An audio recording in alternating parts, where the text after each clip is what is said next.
바울이 10절에서요.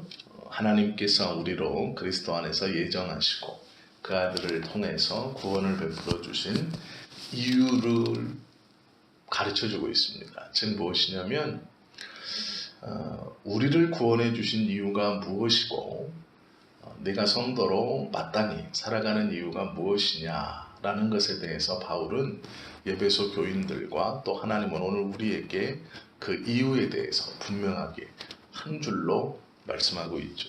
그 이유는 그리스도 예수 안에서 선한 일을 하라라는 것입니다.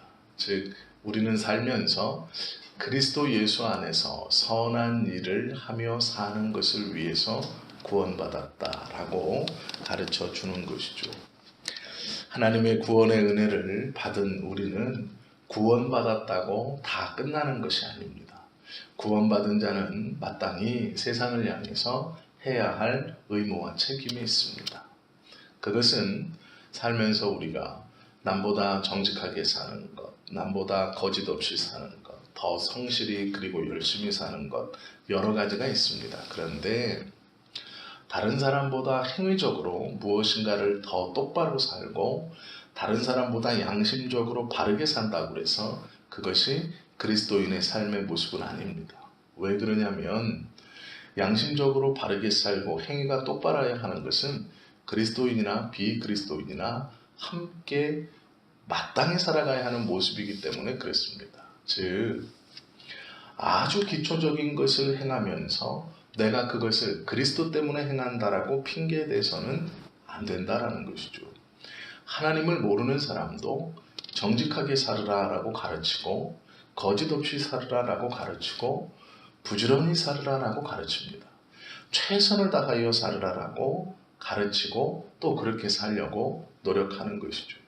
그리스도인이 그 세상에서의 사는 사람들과 동일한 것을 노력하며 사는 것을 가지고 우리는 그리스도인으로 이렇게 살고 있다라고 생각하거나 자랑해서는 안 됩니다.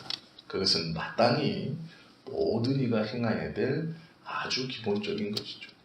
그렇다면 그리스도인들은 세상의 사람들이 살아갈 수 없는, 즉 세상의 사람들은 인지하지 못하는 무엇인가 다른 것 때문에 하나님께서 부르신 것이라는 것을 알아야 하죠. 그것은 세상의 사람들이 살아가려고 목적으로 삼고 있는 보편적인 것이 아닙니다. 다른 무엇인가 특별하고 탁월한 것이 있다는 것이죠. 그것이 무엇이냐면 그리스도 안에서 이루어지는 선한 일입니다. 그럼 그리스도 안에서 이루어지는 선한 일이라는 것은 무엇이냐? 그것을 좀 분명히 알면 우리가 살아가는 데 있어서 어떠한 모양으로 살아가야 하는지를 분명히 알 수 있죠.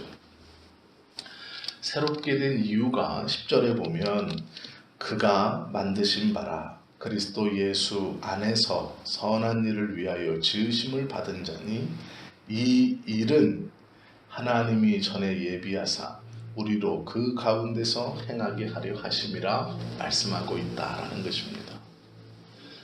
선한 일을 위해서 우리를 부름을 불러주셨는데 그럼 그리스도 안에서 이루어가는 선한 일이 무엇이냐? 그것은 하나님께서 만세전부터 예비하신 일이죠. 하나님께서 미리 사람이 무엇인가에 대해 정의하시면서 우리에게 원하셨던 바죠. 그것이 무엇일까요? 영원히 즐거이 기쁨으로 주를 찬송하고 경배하는 것입니다. 그리스도 안에서의 선한 일은 정직하게 살거나 착하게 살거나 부지런하게 사는 것이 아닙니다.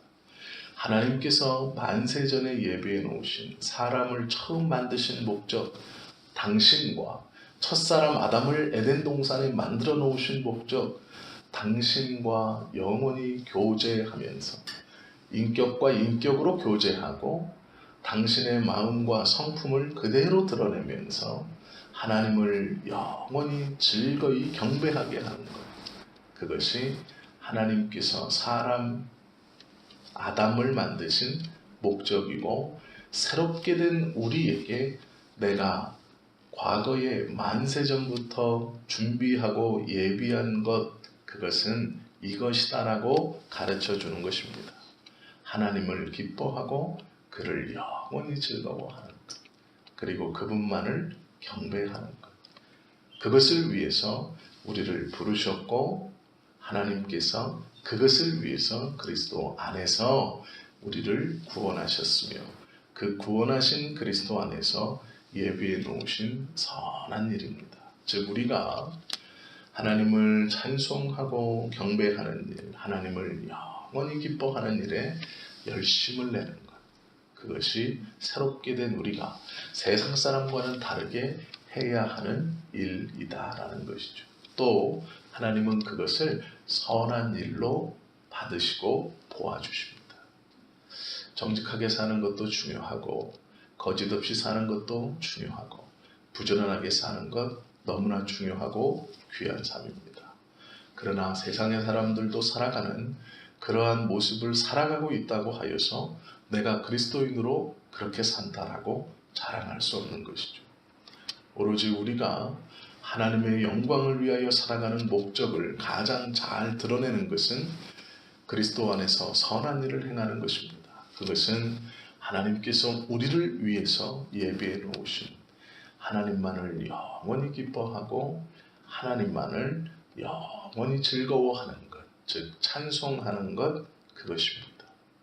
그것을 우리는 평생 지키며 살아가는 것이 신앙인으로서의 마땅한 본분이죠. 그러면 마음이 즐겁지 않은데 어떻게 기뻐하고 어떻게 찬송할 수 있습니까? 마음이 좀 허전한데 어떻게 그럴 수 있습니까? 라고 물을 수 있죠. 그때는 우리가 다시 새롭게 된 계기인 예수 그리스도의 십자가를 붙들고 묵상해야 합니다. 나의 신앙이 어느새 정체되어 있고 구원의 기쁨과 감격이 사라졌다면 하나님의 은혜에 대한 집중보다 나의 환경과 여건에 대한 눈이 더욱더 두꺼워지고 굵어지고 있다면 잠시 눈을 돌려서 예수님의 그 구원의 은혜인 십자가에 잠시 우리의 눈을 다시 돌려야 합니다. 그래서 우리의 마음을 회복해야 하죠. 나를 구원해 주신 하나님의 은혜, 그 은혜를 드러내며 살아가는 그리스도 안에서의 선한 일, 하나님 마땅히 내가 그것을 함이 옳습니다. 하나님을 영원히 기뻐하고 그 주님만을 경배하는 것, 그것이 내가 하며 살아가야 하는 이 땅에서 온전히 살아가야 하는 나의 모습인 것을 확신합니다. 라는 기도와 삶의 모습이 우리 안에 있어야 되죠. 바울은 영적으로 많은 어려움을 겪고 있는 에베소 교회의 성도들에게 권면하기를, 너희는 새롭게 되었다. 너희는 구원을 받았다. 구원받은 너희는 하나님께서 예비해 놓으신 선한 일을 하며 살아라 라고 권면합니다. 그 선한 일은 너희가 지금 겪고 있는 영적 어려움에서 눈을 돌려 원래 너희가 처음에 기쁨으로 가지고 있었던 하나님을 즐거워함과 경배함에 다시 돌아와야 한다라고 권면하고 있는 것입니다.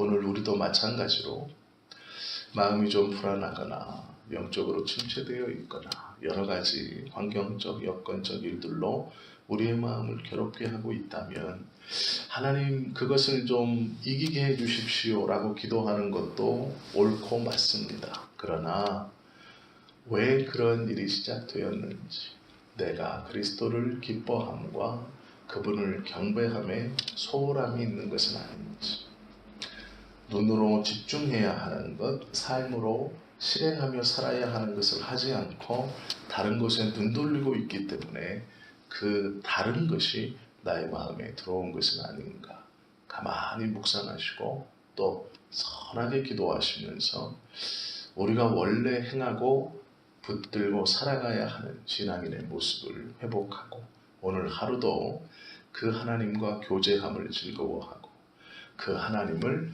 영원히 기뻐함이 회복되는 귀하고 복된 하루 되시기를 예수님의 이름으로 축원합니다. 기도하시겠습니다.